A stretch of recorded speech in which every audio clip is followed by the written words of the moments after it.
വറഹ്മത്തുള്ളാഹി തആല വബറകാതുഹു.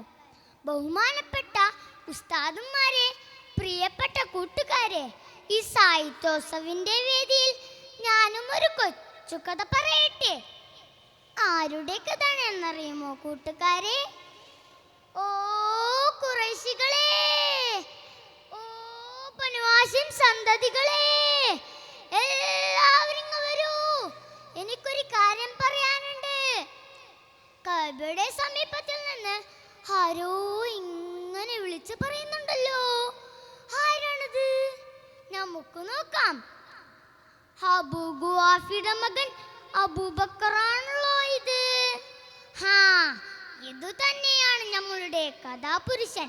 വിപ്ലവം കൊണ്ട് ലോകത്തെ വിസ്മയിപ്പിച്ച റസൂലിന്റെ ഒറ്റത്തുവൽ. എന്താണ് അദ്ദേഹം പറയുന്നത്? അശ്ഹദു അല്ലാ ഇലാഹ ഇല്ലല്ലാഹ് വ അശ്ഹദു അന്ന മുഹമ്മദർ റസൂലുള്ളാഹ്. യാ റബ്ബ്, ഈ കടുത്ത മുശ്രിക്കീങ്ങൾക്കിടയിൽ സിദ്ദീഖ് തന്റെ വിശ്വാസം പ്രഖ്യാപിച്ചിരിക്കുന്നു. ഇനി എന്തും സംഭവിക്കാം.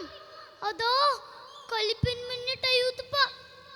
അല്ലാഹ്, എല്ലാം വായിലേക്ക് വരുന്നുണ്ടല്ലോ. കാണാൻ വയ്യ.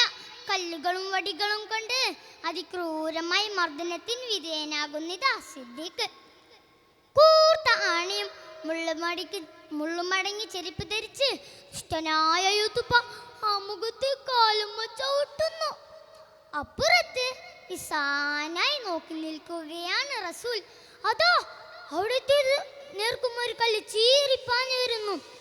അപ്പോഴേക്കും ശക്തമായ പ്രഹരമേറ്റ് ശരീരം മുഴുവനും ചതഞ്ഞരിഞ്ഞ് ബോധം കെട്ടുപോയി സിദ്ദീഖ്. ബോധം വന്നപ്പോൾ തൻ്റെ വീടിന് ചുറ്റും കുടുംബക്കാർ കൂടിയിരിക്കുകയാണ്. തനിക്ക് വേണ്ട മുഖം മാത്രം ആ കോട്ടത്തിൽ കാണാനില്ല. ആരൊക്കെയോ ചീത്ത പറയുന്നു. ആ നശിച്ച മുഹമ്മദാണ് ഇതിനെല്ലാത്തിനും കാരണം.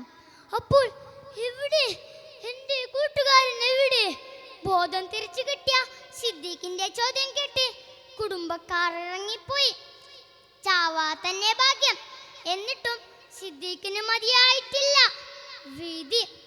കാരണം ഇവരുടെ വാക്കിന് വിലവെക്കാത്ത ഇവനോട് ഇനി എന്ത് പറഞ്ഞിട്ട് കാര്യം? അതൊന്നും സിദ്ദീഖ് തങ്ങൾ ശ്രദ്ധിച്ചില്ല.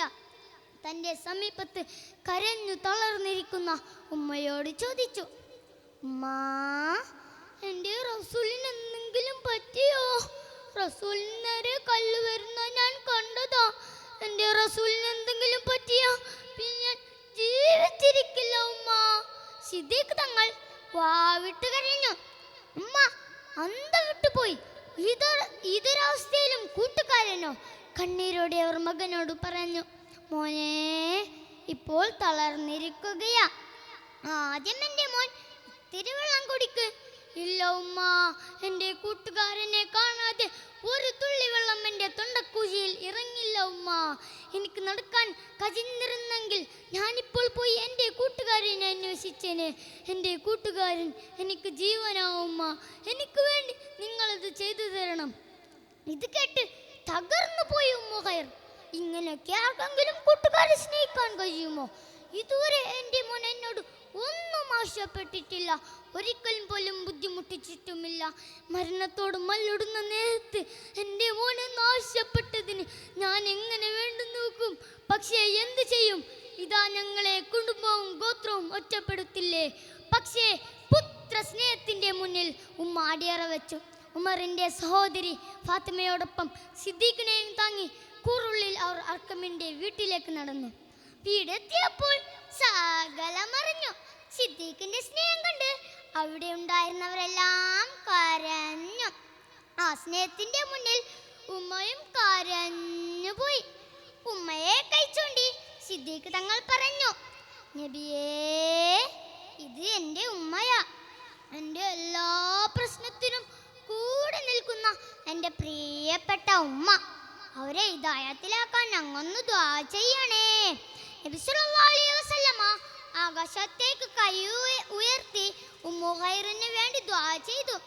ആ സ്നേഹത്തിന്റെ മുന്നിൽ തോറ്റുപോയ ഉമ്മ സന്തോഷത്തോടെ വിടർന്ന മനസ്സോടെ ഉറക്കെ പ്രഖ്യാപിച്ചു, അശ്ഹദു അല്ലാ ഇലാഹ ഇല്ലല്ലാഹ് വ അശ്ഹദു അന്ന മുഹമ്മദർ റസൂലുള്ളാഹ്. കൂട്ടരെ, ഇതാണ് അബൂബക്കർ സിദ്ദീഖ് റളിയല്ലാഹു അൻഹു. സ്നേഹം കൊണ്ട് വിദാത്തങ്ങളെ പട്ടപ്പരുത്തി തോൽപ്പിച്ച ഒന്നാം ഖലീഫ. അല്ലാഹു അവിടുത്തെ ബറക്കത്ത് കൊണ്ട് നമ്മെ വിജയിപ്പിക്കട്ടെ. ആമീൻ. ഇത്രയും പറഞ്ഞുകൊണ്ട് എൻ്റെ കൊച്ചുകഥ അവസാനിപ്പിക്കുന്നു. അസ്സലാമു അലൈക്കും വറഹ്മത്തുള്ളാഹി തആല വബറകാതുഹു.